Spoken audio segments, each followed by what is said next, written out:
Perhaps anybody else around. An inspirational figure on both sides of the Atlantic. One of the few American architects who's managed to get through thus far the convolutions of the French procurement system to be producing what will be one of the most extraordinary buildings in Paris, out at La Défense, a really amazing tower. And I think the range and variety of the work that he was done, the last building of his I saw was a transportation centre in Los Angeles, and there is a kind of freshness and dynamism about this architecture which has won friends, I think, across the world.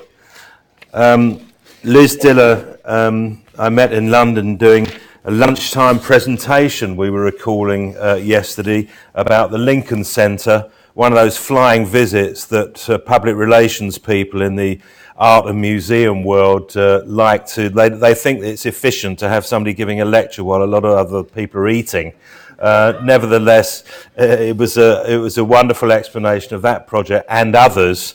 And Liz coped admirably with a clash of cutlery on China. In the biographical notes, it describes Diller and Scorfidio as a maverick firm, and I think maverick is a kind of interesting word, because I just think, again, they're an inspirational practice. I don't think there's anything maverick about them at all. It's just that they take complex and sometimes highly unusual projects and turn them into something which has lessons for other architects.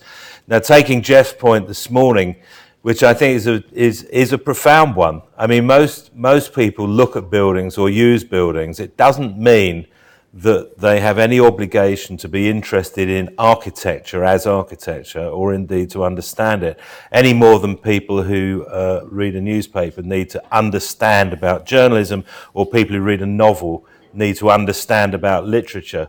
But in a sense, what I think is interesting, and in looking at the work of these two architects, which is not, one might say, normal backdrop architecture, it's sort of special architecture, it nevertheless forms part of that inevitable backdrop of the lives that we all lead.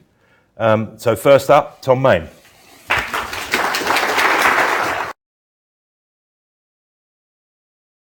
The future doesn't exist. We haven't even found the present.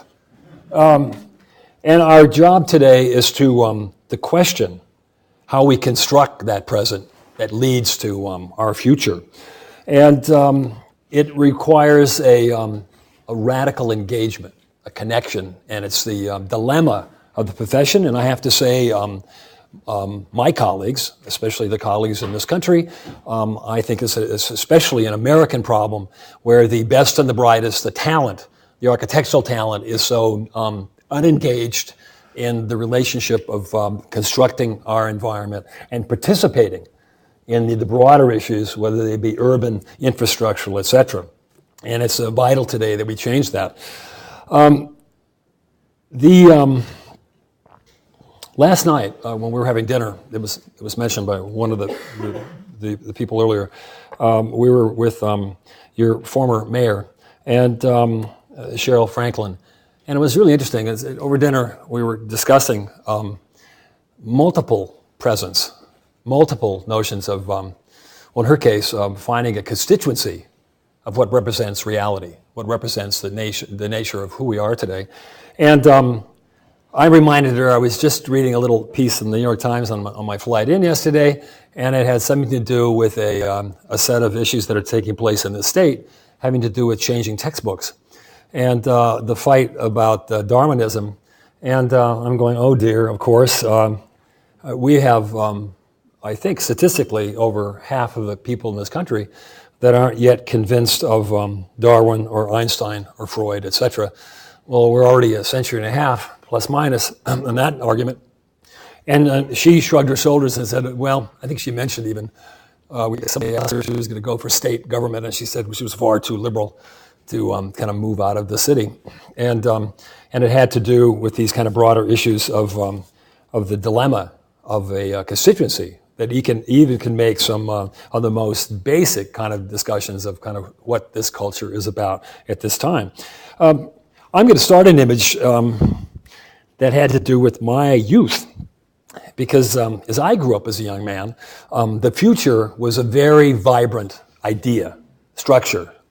And it was, of course, connected to post-World War kind of issues in the United States and our economic dominance and an immense energy given to innovation and to a hope and some sort of an agreement of our position in the world and in the ascent of that position within cultural, social, economic, political terms.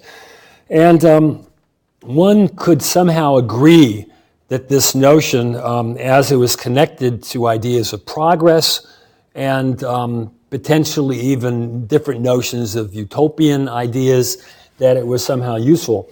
And I came across a little thing I'd written a while ago, and it was a piece on Tom Watson, who was a CEO of IBM, and he was quoted in 1944. In 1944 was the year I was born, as talking about computers, and he said, "Computers of the future may weigh less than 1.5 tons." That's in my lifetime, that's subtracting 50 pounds a year, if you're interested. And that, of course, we've realized that anticipatory planning, the notion of prediction, is absolutely defunct. When I came out of school, I worked with Victor Gruen Associates, and he was one of the more kind of erudite planners in the country.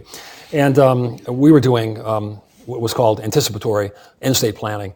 And he recognized in the middle 70s that it was an absolutely defunct idea, and that we could no longer anticipate and predict systems in the way that they were talking about.